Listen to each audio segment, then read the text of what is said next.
Pinaghihinay-hinay ng isang senador ang pamahalaan sa pag-import ng mga agrikultural na produkto. Alamin yan sa report ni Paul Hernandez.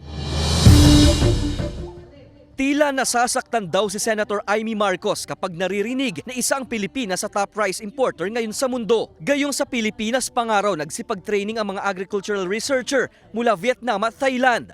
Tingin niya, hindi nabigyang pansin ang pananaliksik ng mga Pinoy scientist. At sa gitna ng kinakaharap na suliranin sa agrikultura sa bansa, pinahihinay-hinay ng senador ang pag-i-import ng agricultural products.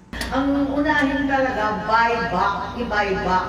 Imbes na kung ano-ano pang isipin, magkasundo sa ating magsasaka sa tamang halaga. Kung ang cost of growing onions, for example, ang actual cost natin ay nasa 45 o 55 pesos, ipapang na doon at bilhin na ng gobyerno. Programa para sa post-harvest din ang kailangan para hindi nasasayang ang mga naaning gulay gaya ng sibuyas. Makatutulong daw ang cold storage facility para rito. Sa ulat na nakarating sa senadora, umaabot sa mahigit 700 million pesos ang danyo sa agrikultura dahil sa nararanasang El Nino. Suhestyon din ng mambabatas ang paunti-unting pagdidilig sa mga tanim sa pamamagitan ng tinatawag na alternative wet and dry. Kapag mamumulaklak, saka mo didiligan.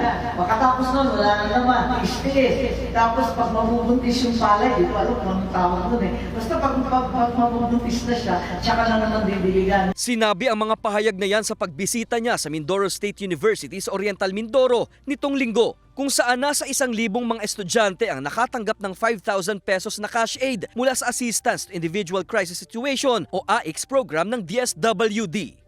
Paul Hernandez, Balitang Southern Tagalog.